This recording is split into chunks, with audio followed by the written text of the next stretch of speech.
The United States is today imposing sanctions on Amana, the largest organization involved in settlement and illegal outpost development in the West Bank, as well as its subsidiary Binyane Bar Amana. Amana is a key part of the Israeli extremist settler movement. It maintains ties to a number of individuals previously sanctioned by the US government, and it has helped establish dozens of illegal settler outposts and directly engaged in the dispossession of private land owned by Palestinians. In addition, we are imposing sanctions on Eyal Hari Yehuda Company, its owner Itamar Yehuda Levy, Shabtai Koshlevsky, the vice president of Hasamor Yosh, and violent extremist Zohar Savak. The actions of these individuals and this company have contributed both directly and indirectly to the rise of violence in the West Bank. The United States remains committed to fighting increasing extremist settler violence. Over the past 10 months, we have sanctioned 33 entities and individuals, including today's actions, for their activities in the West Bank. These sanctions have targeted an ever-broadening array of actors, from individuals to organizations, for their roles in the escalating violence and instability. There is no justification for extremist violence against civilians, period. We are committed to working with Israel and the Palestinian Authority to de-escalate violence in the West Bank, which has cost the lives of too many Israeli and Palestinian civilians. The President and the Secretary have repeatedly stressed with their Israeli counterparts that Israel must do more to stop violence against civilians in the West Bank and hold accountable those responsible for it. But as we have also made clear, in the absence of such actions by the government of Israel, we will continue to take our own steps to hold those responsible for violent extremism accountable. For that, Matt. Congratulations on the Bills victory yesterday. Thank you. Big one. It was big. Yeah. And it was good. I won't speak. I'm glad that I- the whole country, with the exception of maybe Kansas I'm not- City area, is happy. I'm not a partisan to either of those teams, so I won't speak to the relative goodness, but later remarks.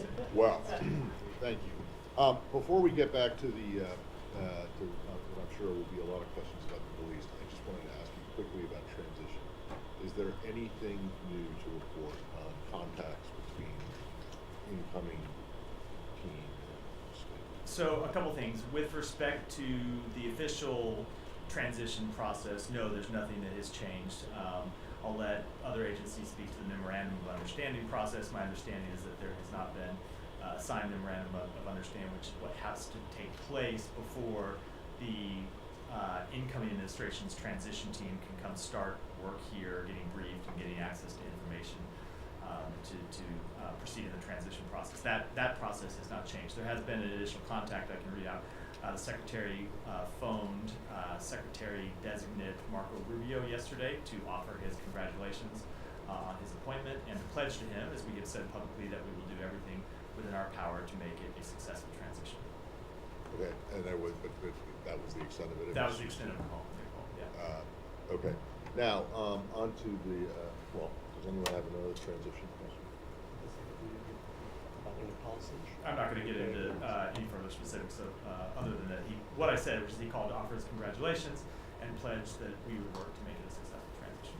So, on the Lebanon front, there's a whole flurry of speculation and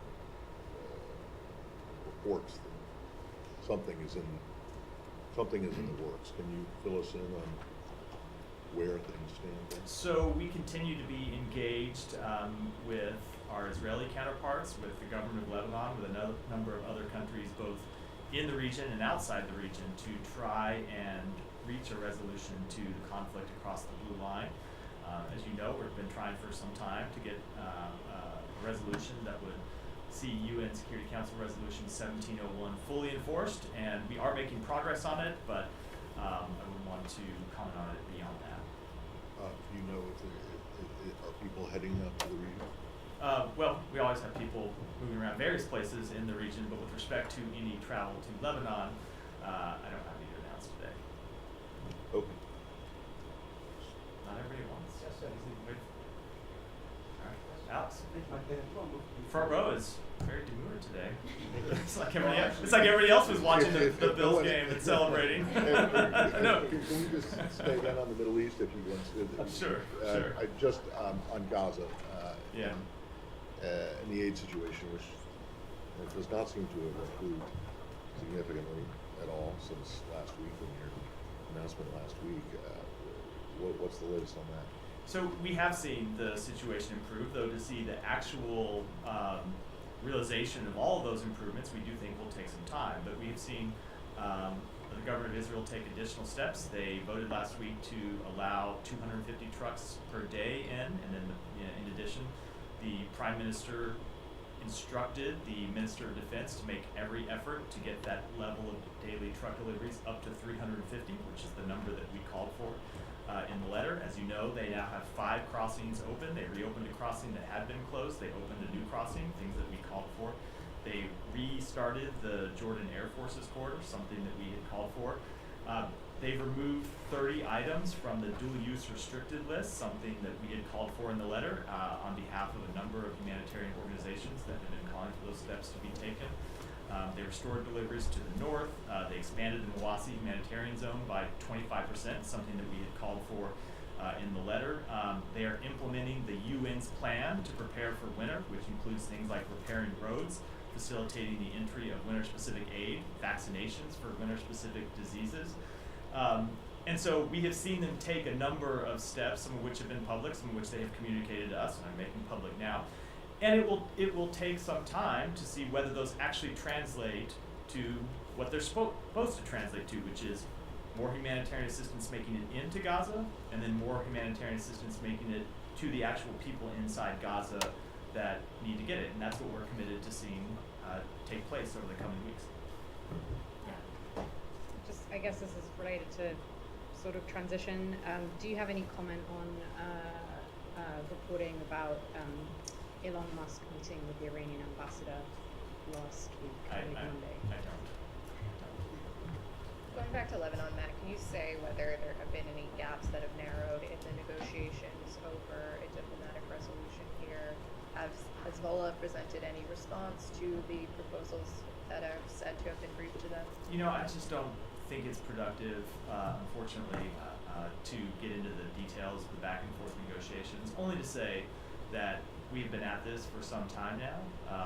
We have been sharing proposals, both with the government of Lebanon and the government of Israel. Both sides have reacted to the proposals that we have put forward. There has been an exchange of different ideas for how to see what we believe is in everyone's interest, which is the full implementation of UN Security Council Resolution 1701, and we're going to continue to stay at that process because we believe a diplomatic resolution is key to allowing the fighting to stop, to protecting civilians, and allowing the civilians in both Israel and Lebanon to return to their homes. In past weeks, there has been optimism around the discussions to varying degrees. Are you able to give us a characterization of where that stands now? Are you optimistic that something can come together in the coming days? I am not going to make a characterization, which should read anything into other than that to say we are committed to trying to get these negotiations over the finish line. We believe it is in the government of Israel to get them over the finish line. We believe it is in the interests of the government of Lebanon to get them over the finish line. I'm not going to characterize the chances other than to say when you have a resolution in the interest of all the relevant parties, we ought to be able to get to an agreement, and that's what we're going to try to do. And switching to Doha and the calls for Hamas to be booted out of the country, where does things stand there? Are there still Hamas officials in Qatar? If not, where are they now? I will let the various relevant governments speak to where they are. I know the government of Qatar has spoken to this to some extent. I've seen the reports that some of the leadership of Hamas who had been in Doha have now moved to Turkey. I'm not in a position to dispute those reports. What I would say on behalf of the United States is that we don't believe the leaders of a vicious terrorist organization should be living comfortably anywhere. And that certainly includes in a major city of one of our key allies and partners. Remember that Hamas is a brutal terrorist organization that has murdered a number of Americans, continues to hold to this day 7 American citizens hostage, and of course, that's not even to speak of the citizens of other countries that it has murdered. and that is held hostage. So to the extent that members of Hamas are in Turkey or in any country, look, a number of these individuals are under U.S. indictment, have been under U.S. indictment for some time, and we believe that they should be turned over to the United States. If they are in Turkey and aren't turned over, or expelled or what have you, whatever asks may be made, what kind of consequences would there be for Turkey as a NATO ally? I don't want to get ahead of things here. We've just seen the reporting in the last few days that they have moved to Turkey. But of course, we will make clear to the government of Turkey, as we have made clear to every country in the world, that there can be no more business as usual with Hamas. Go ahead. Keep it. Yes, as a follow-up on the questions regarding Lebanon and the negotiation. You used to say, for example, when it comes to Hamas and Israel, the onus is on Hamas or on Israel. When it comes to Lebanon, where's the problem? Here or here? Lebanon, Hezbollah, or Israel? So both the government of Israel and the government of Lebanon need to agree to an ultimate resolution, diplomatic resolution. Obviously, that requires both of them agreeing to the various proposals that we have put forward, and you can imagine, as is always the case in this kind of diplomatic engagement, there are things that each side wants and the things that each side objects to, and what we try to do is to work through that and get to a resolution that both parties can agree to. But ultimately, the onus is on both of those countries. And when it comes to to the internal politics in Lebanon, you've been trying to have a kind of political solution for the presidential elections and many things in Lebanon. Any update on these efforts? No, look, we continue to want to see the Lebanese parliament elect a new president. We have been pushing for that since before the outbreak of violence in the past few months. We've been pushing for that since before October 7th, and we're continuing to push for it, but I don't have any updates on it. There are some talks that there are regional partners pushing for a role to Bashar al-Assad within Lebanon. Are you on the same page, or do you accept such a proposal to start with? I don't know what proposal that refers to specifically, and I wouldn't want to comment on it here today. Let me just try to stay in the region first. Michelle, go ahead. Matt, do you support the Israeli right to intervene in Lebanon militarily in the future in case the Lebanese armed forces or the RIFL don't move against Hezbollah, So especially in the south? Yeah, so I don't want to speak to that specifically. I know there have been reports about various things that may or may not be under negotiation, so sometimes when I comment on even general questions like that here, they're interpreted as me weighing in on the specifics of negotiations. I will, of course, say that every country in the world has the right to defend itself against terrorist attacks. That includes Israel, includes other countries as well. And I think I'll leave it at that. And will you give Israel guarantees in this regard?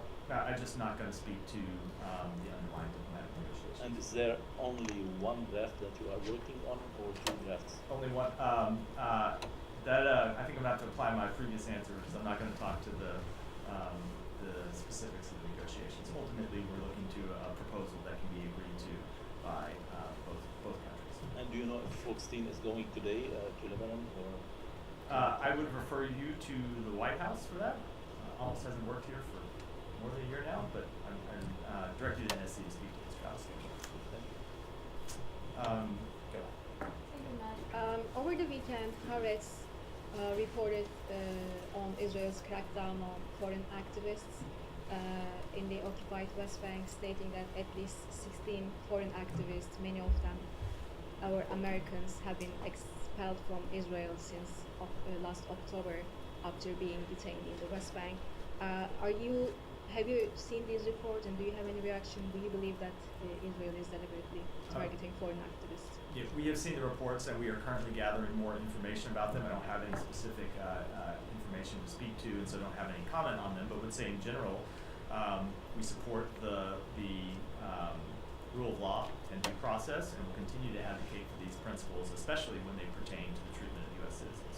And one more on this, activists being targeted early. Turkish American activist Ayşenur Ezgi, was also killed by Israel in the West Bank 69 days ago, and there has been no accountability to this day. Eyewitnesses say she was deliberately targeted by Israeli forces. The last time I raised this issue at the briefing, you told me that you were pressing Israel for answers. Have you received any answers? Do you have any update? No, I don't have an update. That continues to be the case. We have been in contact with the government of Israel, including very recently about this case, to make clear that we wanted to hear from them exactly what happened. As you know, the Secretary has said that it is unacceptable that anyone should be shot and killed just for attending a peaceful protest. And we continue to press the government of Israel to conduct its investigation and brief us on the results of that investigation. But I don't have an outcome to read out as of yet. Are there any steps that the State Department plans to take regarding this instead of, waiting for answers? So we want to see the end of the investigation before we speak to that, which does not mean that it is an open-ended timeline, right? There's a point at which. Are we talking about weeks, I- months, or I'm- years? I'm not going to speak to it publicly. We're in conversation with the government of Israel about it.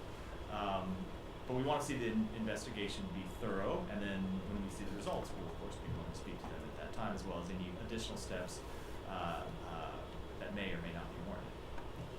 Yeah, thank you, Matt. On the U.S.-Iraqi discussion over the security relations in the future, you were scheduled to have a meeting in Baghdad before the end of this administration. But an Iraqi diplomat told me that the Iraqi government has requested the State Department to postpone the meeting to next year and changing the venue from Baghdad to Washington, D.C. Have you received such a request? And what updates do you have for me about your discussions with Iraq over security relations? I'm going to have to take that question and get back to you. I'm just not tracking the details of either timing or location for that meeting. And another question related to this, I'm not sure if you have anything for me. Does changing administration in Washington have any impacts on your discussion with Iraq over security relations and your forces in Iraq? So that gets back to a question I spoke to last time I was here, which I guess was the week before last, right after the election, when I was obviously traveling last week.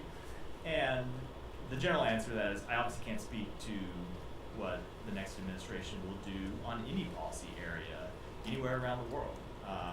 We have made clear what we believe is in the interests of the United States, and we will continue to pursue those policies and continue to put them in place between now and January 20th, but I wouldn't want to speculate in any way what the next administration may do. And last question, the Iraqi militia groups has increased their attacks on Israel. I'm Even sorry, yesterday. the Iraqi Iraqi militia, militias, yeah. they increased their attacks on Israel. Even yesterday they attacked Elia. And they are using a pretext that Israel has used the Iraqi airspace to attack Iran. And the Iraqi government was saying that we are going to engage with the U.S. on that. What's your comment on that? Do you think it's the right pretext? We clearly do not. We have engaged with the government of Iraq on this very question to make clear to them that the government of Iraq should not allow the territory of Iraq to be used to launch terrorist attacks against anybody. And it is not in Iraq's interest to be pulled into a regional conflict. And so the government of Iraq should take all appropriate steps to prevent these terrorist organizations from launching such attacks. Staying in the region. I wanted to move to Russia. I should. Let me just. I'll come to you, Nick. Let me just make sure anyone else has anything else in the region. Go ahead, and then I'll come back to you next time. Thank you, Matt. According to Israel Behind the News report, UNRWA schools in Bethlehem are reopened, and UNRWA is actively participating in the war against Israel. My question to you is, will the U.S. therefore demand on arms and ammunition inspection of UNRWA schools and medical clinics in Baltimore? So I don't know what report you're referring to, but we do not believe that UNRWA is engaged in active war against the state of Israel. Okay. Let me just finish. UNRWA exists to provide humanitarian services to the Palestinian people. We believe it's important work that they play. Now, we take very seriously the allegations that there were UNRWA employees who were involved in the terrorist acts of October 7th and made clear that that's absolutely unacceptable.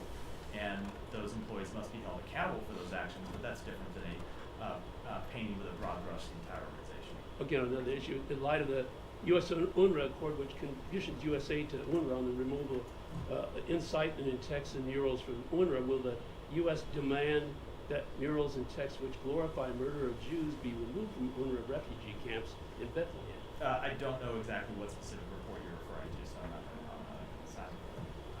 Tell us about the what the current policy is on whether Ukraine can launch long-range missile strikes into Russia using U.S. missiles? I don't have any policy updates to speak to today.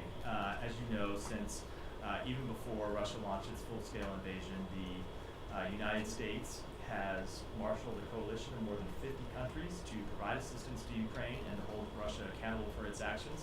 We have made clear that we will always adapt and adjust the capabilities that we provide to Ukraine when it's appropriate to do so, and you have seen us back that up with steps that we have taken over the past several years, but I don't have any new policy developments to speak to. Obviously this is already being reported that there is a change of policy, and the Kremlin has responded saying this is a major escalation from the US. Do you have you're not confirming the policy change, Yeah. but given that this is already information out there that Russians are responding to, what's your take on them accusing you of escalating this? Yeah, so again, I know this goes without saying, but let me say it anyway. I'm not going to speak to or confirm any policy changes. But when you look at escalation of this conflict, it has been Russia that has escalated the conflict time and time again. And that includes just in the recent month when Russia recruited the deployment of more than 11,000 North Korean soldiers who are now on the front lines in Kursk, engaging in combat operations against the Ukrainian military. That is a major escalation by Russia, bringing in an Asian military to a conflict inside Europe. And as we said, as the Secretary said, our response to that would be firm, and the supporters of Ukraine's response to that need to be firm. And we will continue to do what is appropriate to hold Russia accountable for its actions, including its escalatory actions, and to hold North Korea accountable for its escalatory actions. The Russians say that they can just deploy whoever they like to Kursk because it's inside their own country.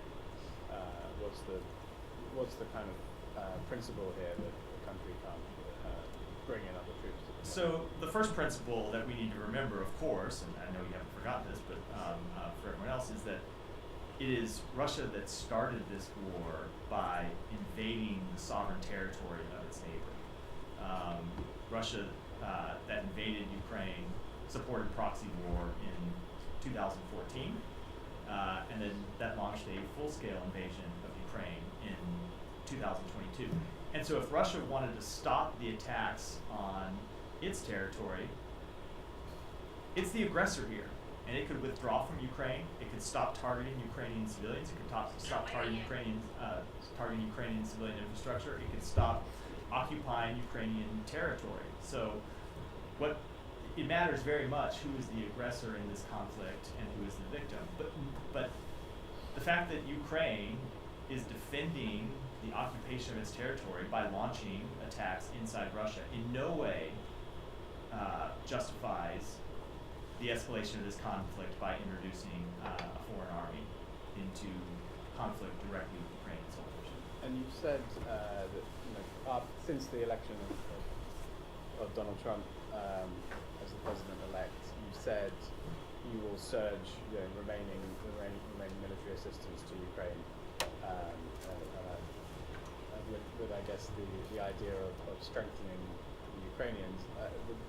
From the sort of comments from Russia, sort of saying, well, this is an outgoing administration and they are acting irresponsibly by further escalating a conflict. I know you're not confirming this particular act, but you have talked about rushing support to Ukraine and giving the Ukrainians as much as possible. Is there a danger that you are fueling the fire of a conflict that your successor may have a different view on? The American people elected Joe Biden to a 4-year term, not to a term of 3 years and 10 months.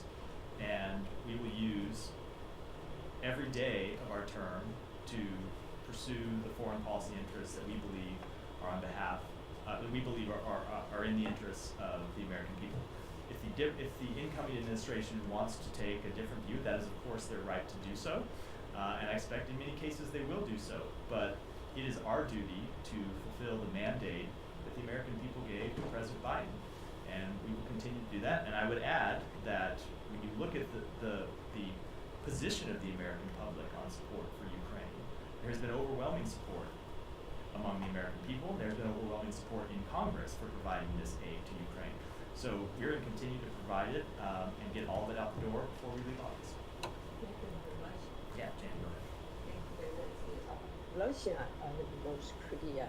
Russian Kremlin stated that even after the war between Russia and Ukraine ends, North Korean troops will remain stationed in Russia. What are your concerns about the integration of North Korean troops into Russian needs? We continue to be greatly concerned about the security relationship between North Korea and Russia. And I think it's worth pointing out our concerns are not just because of the fact that North Korea has introduced its own forces onto the battlefield with Ukrainian soldiers, but what it is that North Korea might be getting in return. It seems very hard to believe that they sent 11,000 soldiers to fight in Russia, potentially die in combat against the Ukrainian military, without getting something in return. Now, we don't know what that may be, but it doesn't require a great leap of faith to believe that it is going to be something that is deeply destabilizing to security in Asia, which is why we've made those concerns quite clear to a number of countries in the region. North Korean Kim Jong-un said nuclear strengthening and announced that the preparation for war had been completed. How do you assess the nuclear alliance between North Korea and Russia? I just don't have any assessment at all to offer from here. Thank you. Yeah, just follow up on Simon's question. Do you have anything to confirm the veracity of a news report that following a nod from the United States, France and UK have actually decided to allow Ukraine to use long-range fires to strike deep within Russia, including the Storm Shadow missiles? I don't think you will be surprised at my answer, Nike. Having not been willing to confirm these reports about U.S. involvement, I'm certainly not going to speak to involvement on behalf of other countries. During your recent meetings with European officials, what sense do you get regarding the Land for Peace? Regarding Land for Peace, so I will say that when we were in Brussels last week and the Secretary met with a number of his foreign counterparts, met with the Secretary General of NATO, briefed the NAC and received updates from representatives of a number of NATO countries, and of course met with his British counterpart and had a number of other conversations over the past few weeks. What we have heard consistently is that it is for Ukraine to decide if it wants to enter into negotiations, when it enters into negotiations, what the parameters of those negotiations would be. That has been our policy, that it's up to Ukraine to make those decisions, and that has been the policy of our allies and partners, and we have seen no change in that policy by our allies and partners. But I do think it's always worth adding, when we talk about potential negotiations, that we have seen no change in posture by the government of Russia when it comes to negotiations. And you just have to look at the deadly attacks that Russia has launched against Ukraine over the past few days to see that far from showing any willingness to enter into negotiations, they continue to look for ways to escalate the conflict. Was there a growing acknowledgement that countries may be forced to accept a political apology? So I'm just not going to speak to private discussions among our allies, but in every conversation that we have had over the past weeks, we've heard the same thing that we have heard over the past few months, which is that it's up to Ukraine to decide Ukraine's future, and that no other country can or should dictate that to them. If I may ask a transitional Sure. question, sorry about that. China House, how do you assess the future of the operation of China House, given a State Department structure is expected?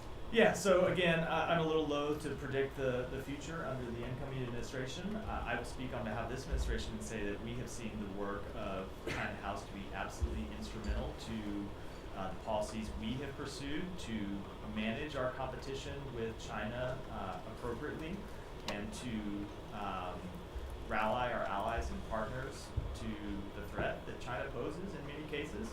And we think that work is important, and we're going to continue that work. But as to what changes the incoming administration will make, I obviously can't speak to those. Regarding Ukraine aid more broadly. Of all the aid packages that have been sent so far, such as the 425 million announced on November 1st, how much is yet to be dispersed, and is the expectation that that'll all be dispersed by January 20th on the new administration? So when it comes to the provision of security aid and how much is left in stock, I refer you to the Pentagon to speak to that question. I know that they have spoken to that at various times in their daily briefings. I have a number in my memory, but I'm afraid if I try to pull it down and get it wrong, so I'd refer you to them to speak to how much of that appropriated security assistance is remaining. But when it comes to that security assistance, we are committed to getting all of it out the door before January 20th. And just as a follow-on, as you said, Biden administration has 2 months and 2 days left. How typical or atypical would it be for an administration to take such a significant foreign policy decision in its last stretch? So I don't know which specific decision you were speaking to. The appropriated money was provided by the So let me just say, with respect to the money, it was appropriated by the United States Congress, and it was appropriated for a reason, to make sure that it's delivered to the government of Ukraine, and that's why we are carrying out the policy. We intended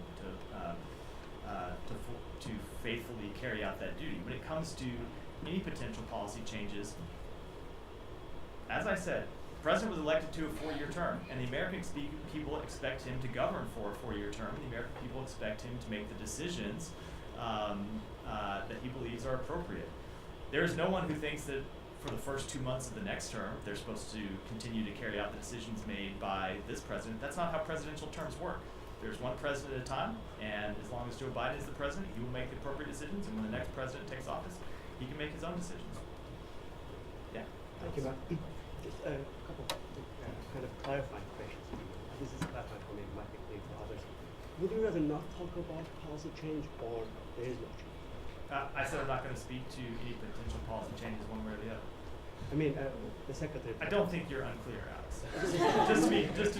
Despite the premise of your question, I don't think you need clarification. The secretary made it clear that depending on the situation in the battlefield, we will adjust our policy. Have you done anything since the first time you heard about North Korea providing their troops for Russia to fight? Anything to discourage North Korea from providing more? Yeah, we have been in close conversations with not just our allies and partners, but with other countries who we believe should be concerned. We have communicated directly with the government of China, who, as you know, has a very close relationship with the DPRK, obviously a much closer relationship than we do, and made it clear that we think this sort of deepening tie between North Korea and Russia, and especially the type of assistance that North Korea could receive from Russia in return is not in China's interest, and that China ought to speak out against it, and that China ought to make clear to North Korea that this is something they object to. And these are the statements. There was no action. We have taken a number of steps, and if you look at the diplomatic engagements that we have pursued, Alex, I could point you to, oftentimes I can't speak to them publicly, but there have been a number of times over the past few months when our diplomatic engagements with allies and partners or other countries have led to them to intervene and potentially ward off a dangerous escalation. Tomorrow marks 1,000 days since February 2024 and 2022. Why not strengthen Ukrainians' hand by letting them strike back deep inside Russia? If you look at what the United States has done, we have supplied Ukraine with an extraordinary amount of equipment, billions and billions of dollars of equipment that they have used to prosecute this war, that they have used to push Russia back off of Ukrainian territory in many respects. The job, of course, is not completed, and we have authorized them to take strikes inside Russia. Now, with respect to any other potential policy changes, as I said, I'm just not going to speak to them here. You believe you still have time? I'm sorry? You believe you still have time? I don't have anything further to say on the matter, Alex. My last quite one. clear. Thank you. My last one is German Scholz called Putin. Was it helpful, harmful, or where are you at? I don't have any comments about the diplomatic engagements by the government of Germany, who is of course a close ally of the United States. Go ahead. Thanks, Matt. An Indian citizen, Anmol Bishnoi, was detained in California by the U.S. Immigration Department last week. Media reports suggest that FBI officials and Indian security officials have discussed the possibility of deporting him. wondering if you have anything to add on this report or, verify this No, report. the only thing I would add to it is that it would be appropriate, if anyone is going to comment on such a report, it would be the Department of Homeland Security and the FBI, not the State Department. There were also disturbing reports of. I said is going to. They may, and I prefaced it that way because they may decline to comment, but I certainly am not going to comment on something that falls within their jurisdiction. Right. There were also disturbing reports of mob violence when a political gathering of Awami League in Bangladesh was attacked for peaceful protests, public attacks on women, minorities attacks, journalists jailed, and press access cancelled. Critics of the interim government suggest that the 15th August students' monsoon revolution is taking the country back to the conditions from where it all started. We heard Vedant condemning it here from the podium, but have you had any engagements with the Bangladeshi interim government on this particular issue? I'm not going to speak to private diplomatic engagements from here, but we have made clear to the government of Bangladesh, as we made clear to countries all around the world, that we support the right to peaceful protest, and that in no way should any government engage in violent crackdowns on peaceful protests. That's one last one. Yeah. Bangladesh Attorney General pushed for change in the constitution to remove the word secular from the constitution amid growing attacks on religious minorities. Wondering if you have anything to add. I'll take that back and see if we have anything to say. Go ahead. So Secretary Blinken last week pledged a firm response to the North Korean troops in fighting in the war. So if there's no change in policy, should we expect any more response to that, and when? You should expect us to deliver on the Secretary's words, and I'll leave it at that. And going back to the Scholz call, did the Germans consult with you before, or did they read out the call afterwards? I'm not going to speak to private diplomatic conversations, but we were always in close contact with our German allies. Thank you. A quick follow-up on UNRWA. When Israeli parliament actually passed the bill to ban UNRWA, you told me that you oppose this and there could be consequences under the US law. I wonder, is there any update on that? Will this administration take any action against that? We are still in the implementation period for that law, and we have made clear to the government of Israel that how concerned we are about the implementation of that law, and we'll continue to stay engaged over the course of that implementation period, which is, I believe, 90 days. Thank you. Jane. Something that was in the letter that Secretary Blinken and Austin sent, this civilian armed channel, has that met yet? I am not aware if it's met yet. I know we were working to set up the meeting. I was traveling last week. I don't actually know whether the meeting's taking place, but we're looking to get it established. And then on the West Bank, there was another round of sanctions today, as you previewed at the top, but where's the thinking on sanctioning Ben Gvir and Smotrich? So There's I've never... a push from congressional Democrats for you guys Yeah, to do so I think you know the answer to give here, which is I'm never going to talk about potential sanctions targets before we take such an action.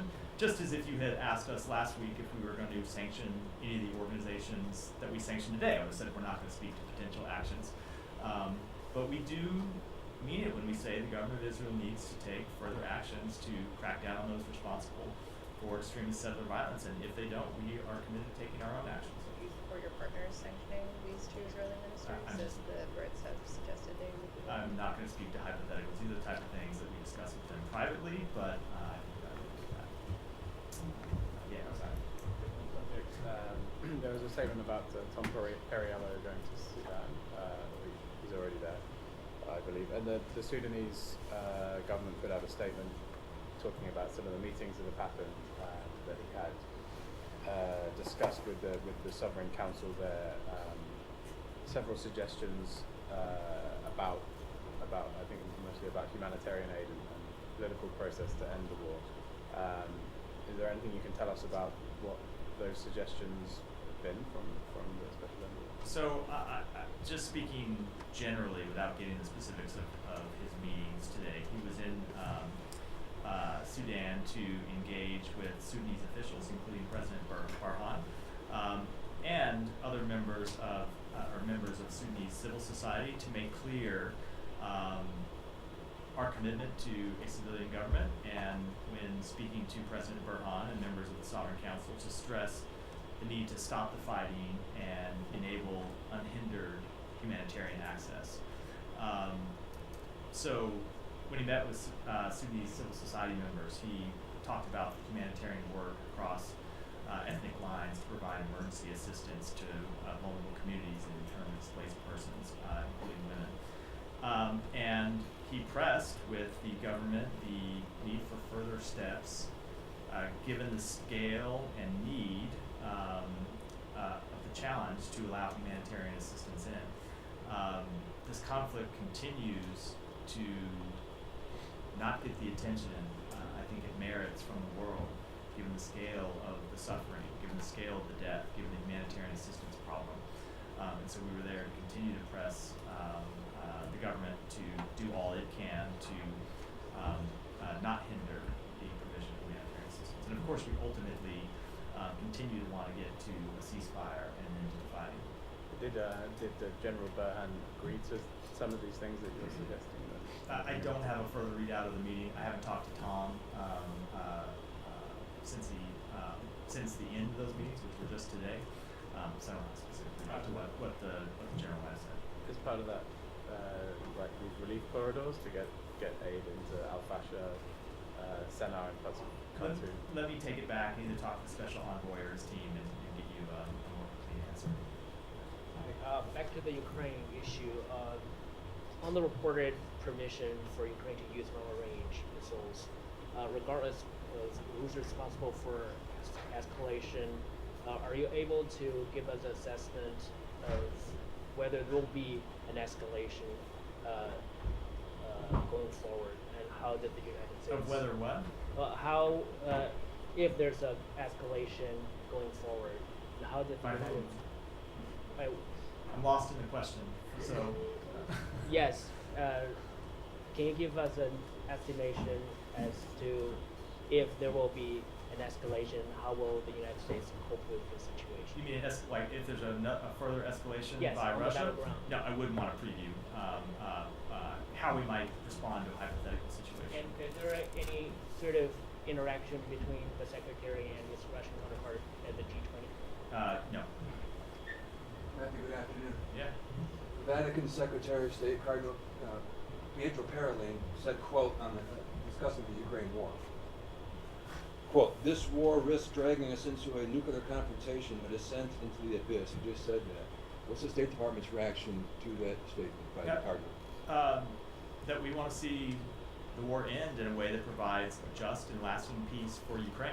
But the way for that to happen is for Vladimir Putin to end his attacks on the people of Ukraine.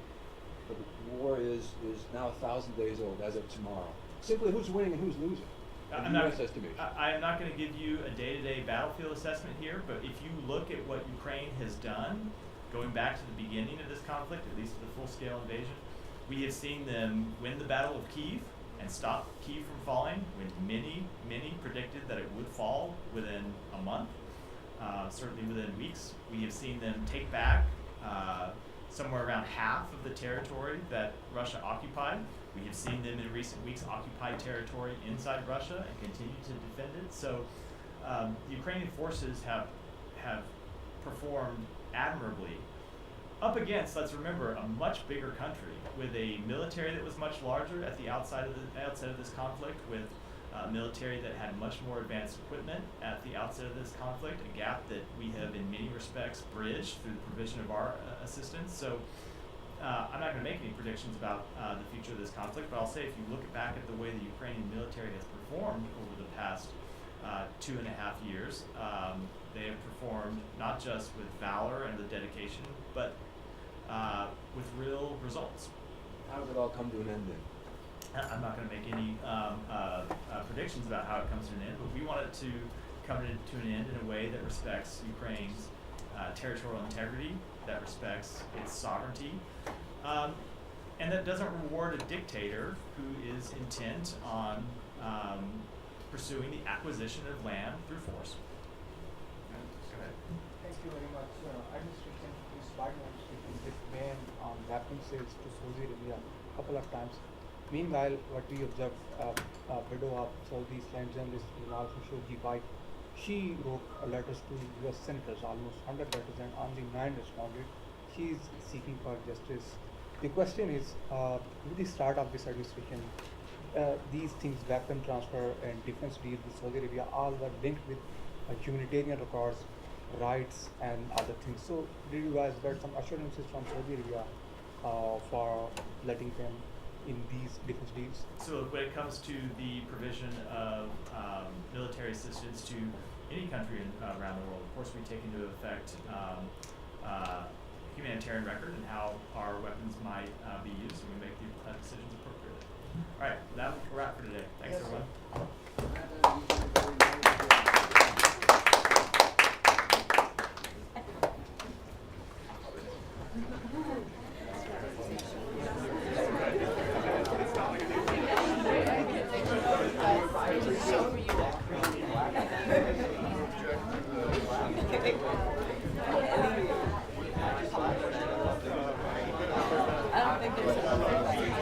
Yeah, we'll make sure